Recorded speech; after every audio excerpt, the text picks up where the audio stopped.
सात संगत जी बड़े प्यार से कहिए धन निरंकार जी। सात संगत जी ईश्वर निरंकार है तो फिर हम उसे मंदिरों में, मूर्तियों में या तस्वीरों में क्यों ढूंढते फिर रहे हैं?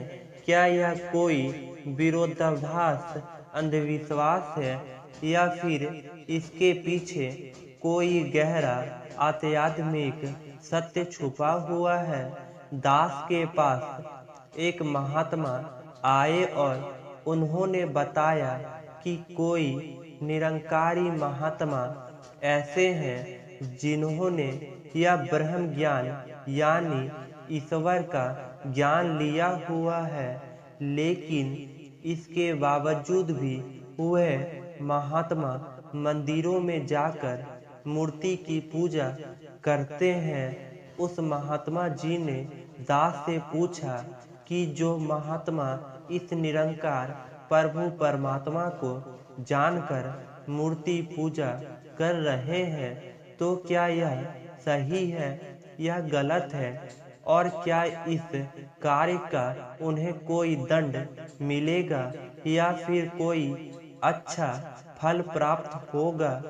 तो दास आज इसी बात पर गहराई से चर्चा करते हुए कुछ तथ्यों को आपके सम्मुख रखना चाहता है कि जब ईश्वर निरंकार है तो फिर मूर्ति पूजा क्यों? तो इसके लिए सबसे पहले यह समझना जरूरी है कि ईश्वर का स्वरूप क्या है। हमारे अधिकतर वेद, उपनिषद, गीता और अन्य शास्त्रों में ईश्वर को निर्गुण निरंकार बताया गया है। वे युजेब कहते हैं न 10 प्रतिमा अस्थि यानी उसकी कोई भी मूर्ति नहीं है। भगवत गीता अध्याय 12 में अर्जुन भी भगवान से पूछते हैं कि हे कृष्ण, तुम्हारा कौन सा भक्त श्रेष्ठ है? वह जो आपके निरंकार रूप की उपासना करता है या वह जो आपके साकार रूप की भक्ति करता है?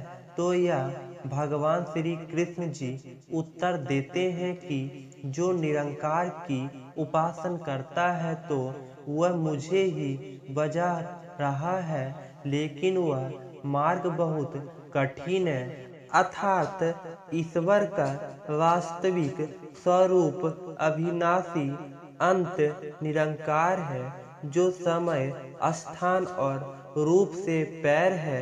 वह एक चेतन ऊर्जा है जो स्वतंत्र व्याप्त है, हवा की तरह जो दिखाई नहीं देती है मगर महसूस की जा सकती है। तब सवाल आता है कि जब ईश्वर निरंकार है तो मूर्ति पूजा की शुरुआत क्यों और कैसे हुई? तो इसका भी उत्तर सीधा है। मनुष्य की चेतना सीमित होती है। उसके लिए किसी अदृश्य चीज को समझना और उसका ध्यान करना बहुत ही कठिन होता है। इसलिए हमारे इसी मुनि ने इसका एक सरल माध्यम खोजा है। माध्यम यानी प्रतीक।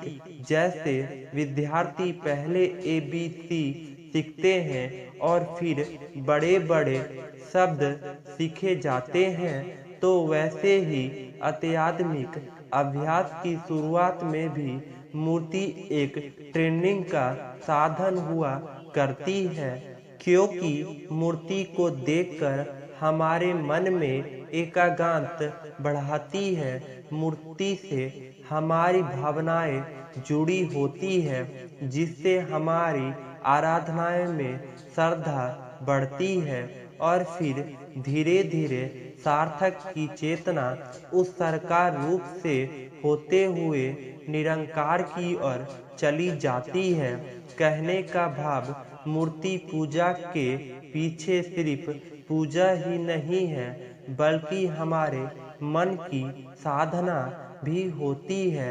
मूर्ति खुद ईश्वर नहीं है, बल्कि वह ईश्वर का ही प्रतीक होती है।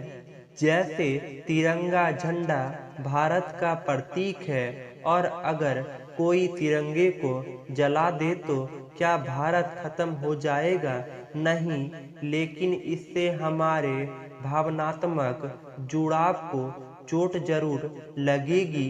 मन को किसी एक रूप से बांधना पड़ता है। जैसे ध्यान करते समय कुछ लोग ओम का उच्चारण करते हैं, तो वैसे ही मूर्ति का उपयोग अपने मन को स्थिर करने के लिए किया जाता है। हर मूर्ति में देवता का आविर्भाव नहीं होता, लेकिन जब उससे हमारी श्रद्धा जुड़ती है, उससे हमारी भावनाएं जुड़ती है, तो वह पत्थर भी हमारे लिए एक जीवित अनुभव देने लगता है। और इसके अलावा मंदिरों में घंटी बजाना, दीप जलाना, धूप देना, इन सभी क्रियाओं का एक वैज्ञानिक महत्व भी होता है। यह हमारी इंद्रियों को शांत रखते हैं और हमारे मानसिक संतुलन में भी सहायक सिद्ध होते हैं। कुछ लोग मूर्ति पूजा को अंधविश्वास, पाखंड या रूढ़िवादी भी कहते हैं। वह कहते हैं कि मूर्ति तो पत्थर की है, वह भगवान कैसे हो सकती है?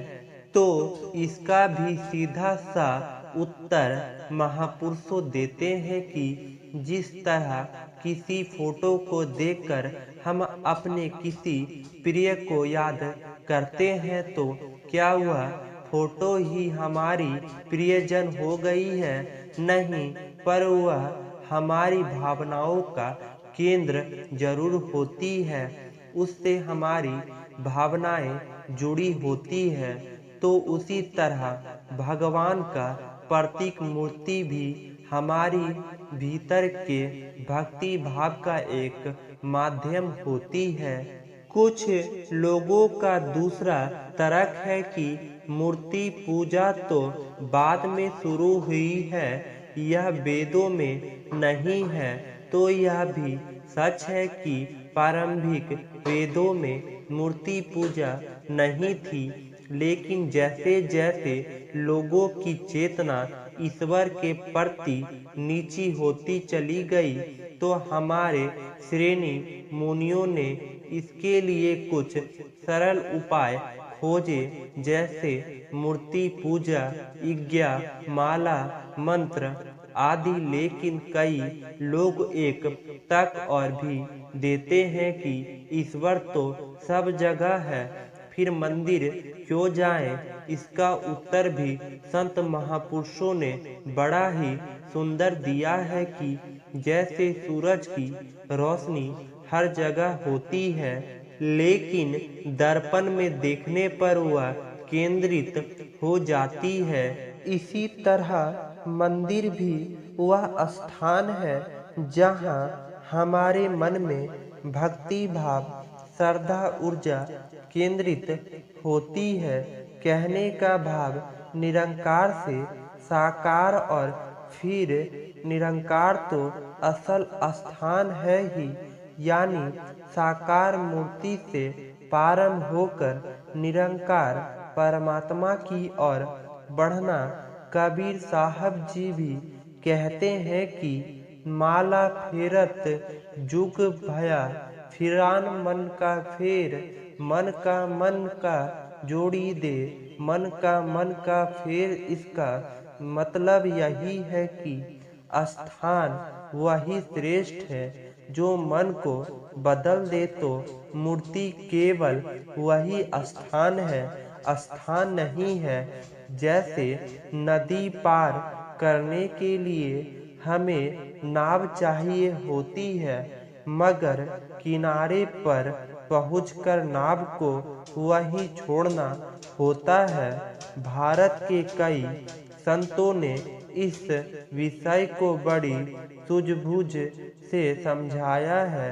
स्वामी विवेकानंद जी के अनुसार मूर्ति पूजा का मजाक उड़ाने वाले उन बालक की तरह होते हैं जो वर्णमाला को देखकर हंसते हैं, क्योंकि उन्हें वह शब्द समझ में नहीं आते हैं। रामकृष्ण परमहंस जी के अनुसार ईश्वर हर जगह है, लेकिन मूर्ति में मन स्थिर करना आसान होता है।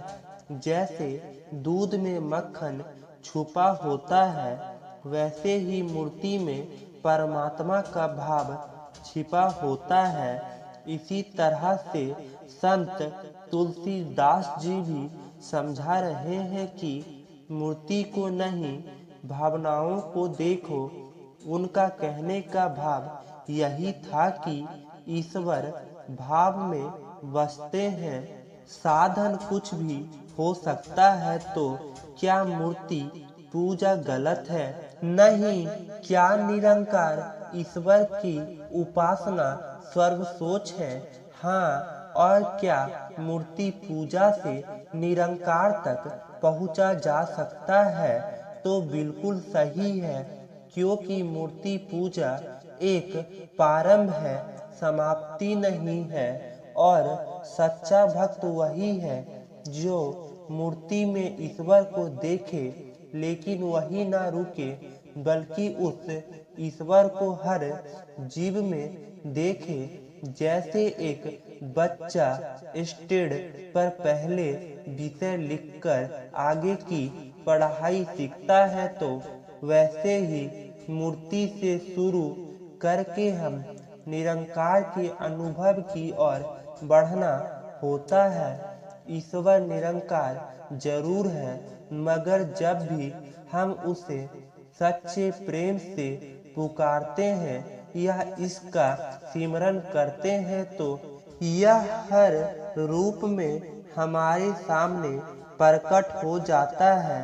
इसलिए अगर आप मूर्ति पूजते हैं, तो उस मूर्ति में भी ईश्वर का अनुभव किया करें, पर वहीं तक सीमित ना रहे।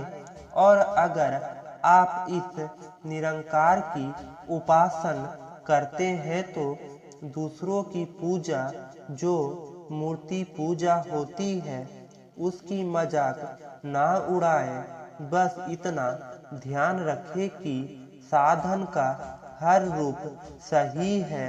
अगर उसका उद्देश्य अहम को मिटाकर परमात्मा से जोड़ना है, तो अंत में दास बस इतना ही कहेगा कि सच्चा भक्त वही है जो भेद से पैर जाकर हर जीव में इस निरंकार, इस परमात्मा को देखे। जैसे एक छोटा बच्चा जब माँ शब्द बोलता है, तो वह उस ध्वनि से अपनी माँ को बुलाता है, पर वह शब्द माँ नहीं है, सिर्फ एक संकेत है। तो ऐसे ही मूर्ति भी इस परमात्मा की ओर एक संकेत है।